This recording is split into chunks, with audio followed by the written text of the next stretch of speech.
We just saw your lecture at the IPPD webinar on the future of China. So what do you see that China still have bright future after this COVID-19? Well, we have to say that in the past 5 years, China faces a lot of challenges. First, we say that it cannot rely upon its cheap labor anymore. The labor cost in China is rising. Also, we say that throughout the trade war in the past 2 years, the global market has been closed off from China, and so it cannot rely on its trading sector. And then, in the past, China relied upon its investment in basic infrastructure, but then with its rising debt, we say that it cannot rely anymore on investing in infrastructure. So it faces a lot of challenges, and then come the COVID-19, which add upon all these challenges. So I think that China needs to change its strategy from its past strategy that relying on growth stimulated by investment and export into domestic consumption and technological development. And if we look at the past 5 years plan of China, the 13th plan and the coming plan, which I think they will issue next year, we can see that the focus is very clear, and it's on the development in the area of digital technology and also artificial intelligence. And I think that the COVID-19 incidents actually pushed for China into investing more on these fronts. Dr. The main challenge that China is facing, what do you think is the most challenging issue for China right now? Well, I think the most challenging issue is that in the short term, it faces tremendous challenges in its economic front. We look at the number and we see that the Chinese economy contracted for the first time in 30 or 40 years.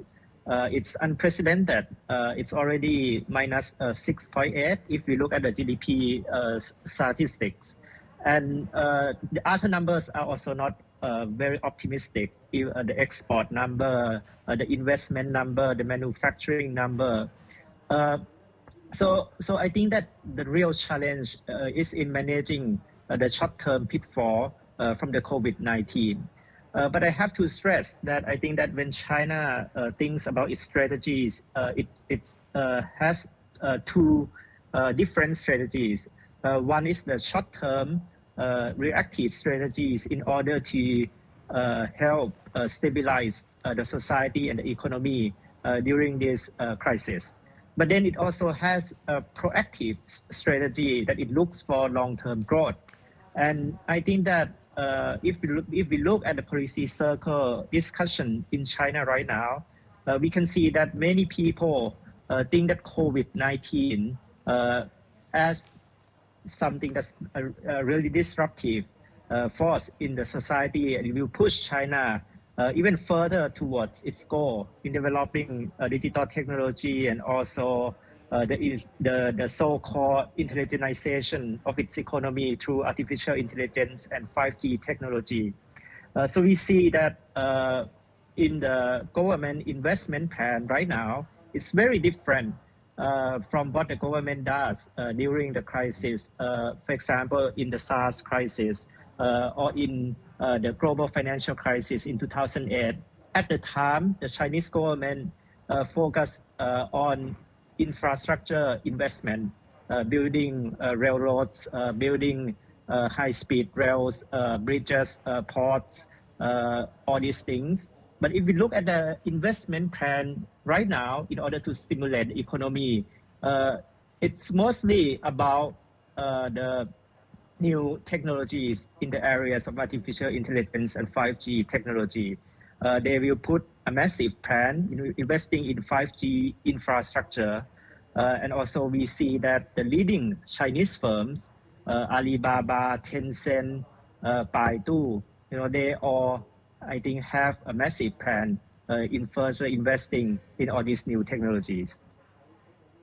Of course, this provides opportunity not only to China, but also to countries in this region as well, in Thailand included. So how do you think that countries like Thailand and ASEAN should respond to what China is planning to do? As you mentioned, that it will focus more on the digitalization and the so-called intelligentization. So Thailand, of course, certainly will don't want to miss the boat. But how can a country like Thailand make the best use out of this situation? A very good question, Kuntep Chai. And I must say that, in Chinese, the term, the character crisis, right, Wei Ji, it composes of the first character, which is the crisis, the danger, and then the second character, which is the opportunity. So I think that, in dealing with crisis, we also have to strategize. And I mentioned earlier that China's, when they're thinking about COVID-19, they have one dimension, which is to stabilize the economy, to deal with short-term effect.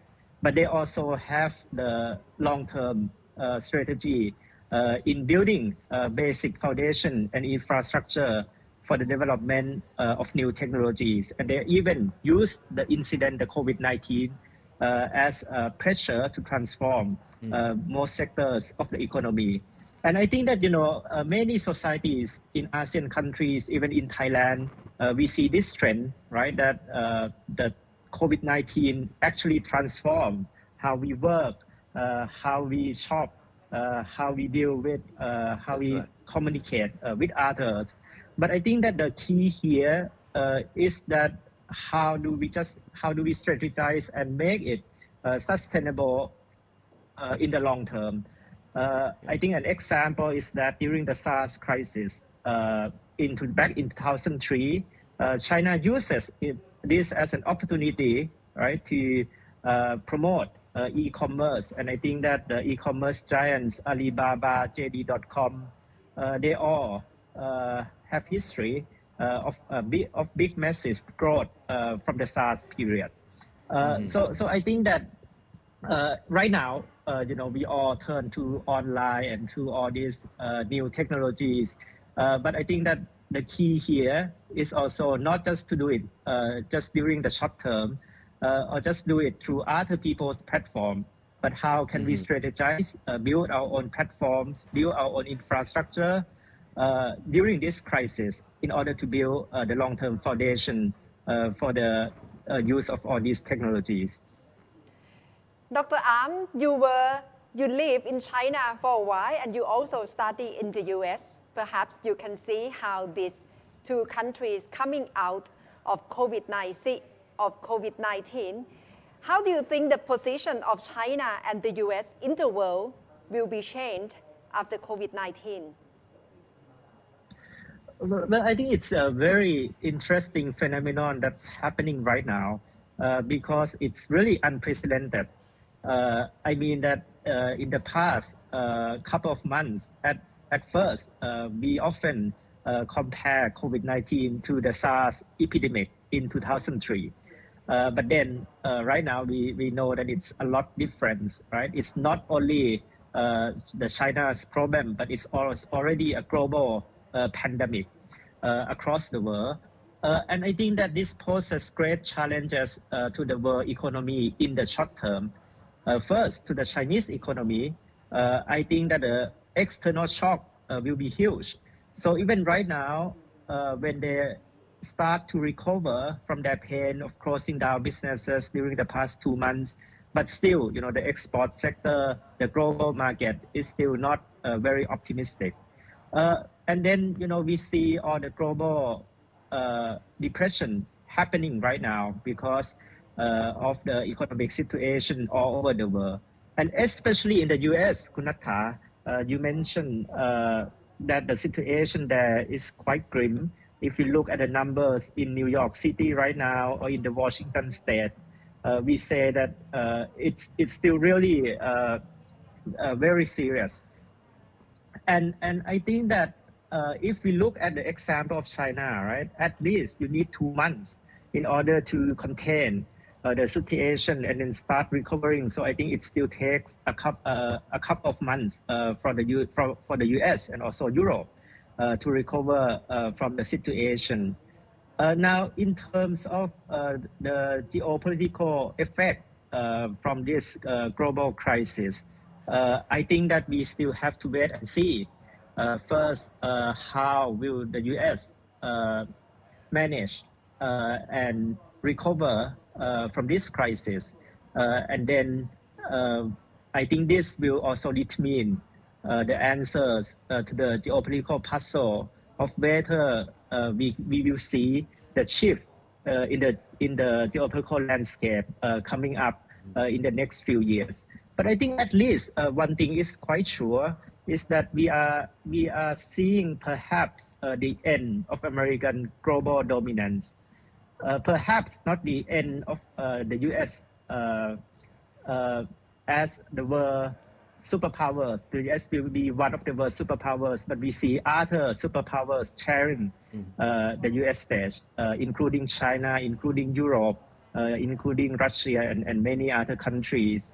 And I think we see clearly from this pandemic that we don't see much of the US leadership, US global leadership in fighting the pandemic. And I think US is still struggling with its own domestic problem right now too. Yeah. You know, the pandemic is certainly adding another negative turn to the Chinese-American relationship, right? And as we all know, the US, President Trump, to be more specific, is trying to hold China accountable for the outbreak of the virus. And this certainly has added a new dimension to their rivalry.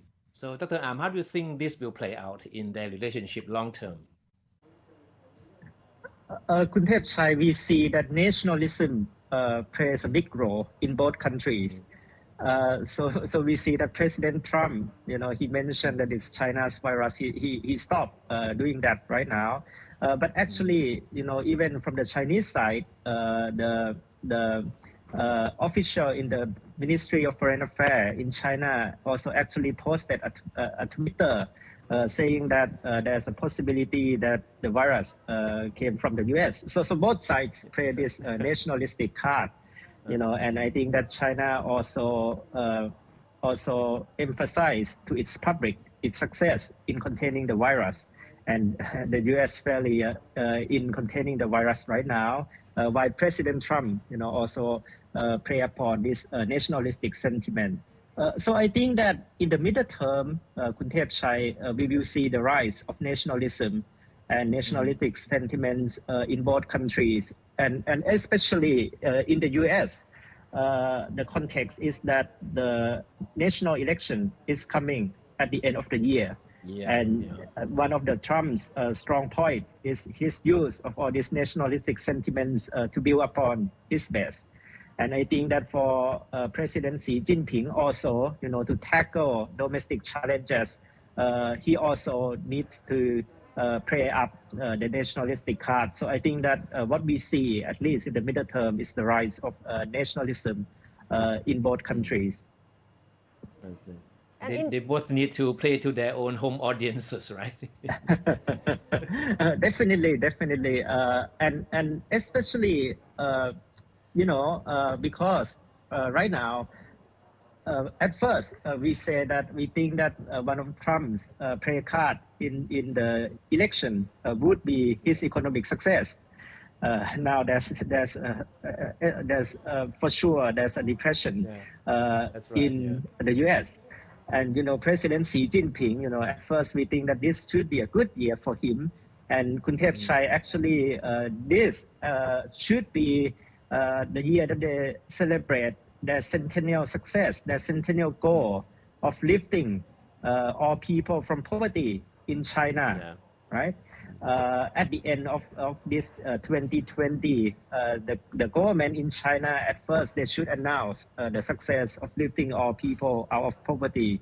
But in fact, people projected that in order to do that, they need 5% growth, which right now seems impossible. Right now, if they achieve, it's not possible for sure. If they achieve 1 to 2% growth, it's already a big success. So, if they cannot rely on their economic success in both countries, both and for President Trump and for President Xi Jinping, I think they need to turn to all this nationalistic sentiment that they are now playing up. Yes. And from this changing geopolitics from China, from the US, and you are seeing new world order that's taken by COVID-19, where's Thailand in this geopolitics and how should Thailand cope with post-COVID-19? So I think that the one thing that we now know for sure is that the world after COVID-19 will be very much different from the world before COVID-19.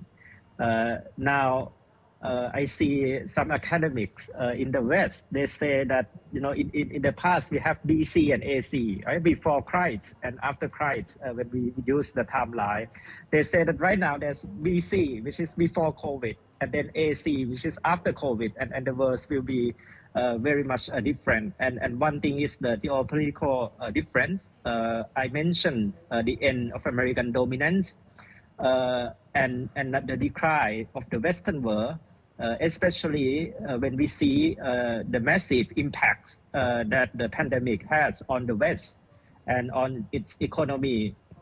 Right now, I think many people compare the depression in the US as comparable to the Great Depression in the 1930s, and even the crisis in Europe as comparable to the post-war crisis after World War II. But there are also many factors that we still need to look at. First, how would China recover, right, from the crisis, and then whether there will be another round of the pandemic happening in China. And also, I think one of the deciding factors would be not just how the country deal with this long-term shock, but how do they use this opportunity, right, to strategize and build the long-term foundation for the development and advancement of all these new technologies that we are talking about, the artificial intelligence, the 5G technology, the digital technology. And if China succeed in doing that, I think that they will have a good long-term prospect in transforming its economy, and it can use COVID-19 as a crisis, but also as an opportunity. And also, I think that for Thailand, we need to first realize that the world will be much different. And I think that we should also start to strategize long-term on whether how we can use COVID-19 as something that can be a disruptive force, but a positive disruptive force, right? We say destructive advancement. It can pose as an opportunity for us to transform ourselves also.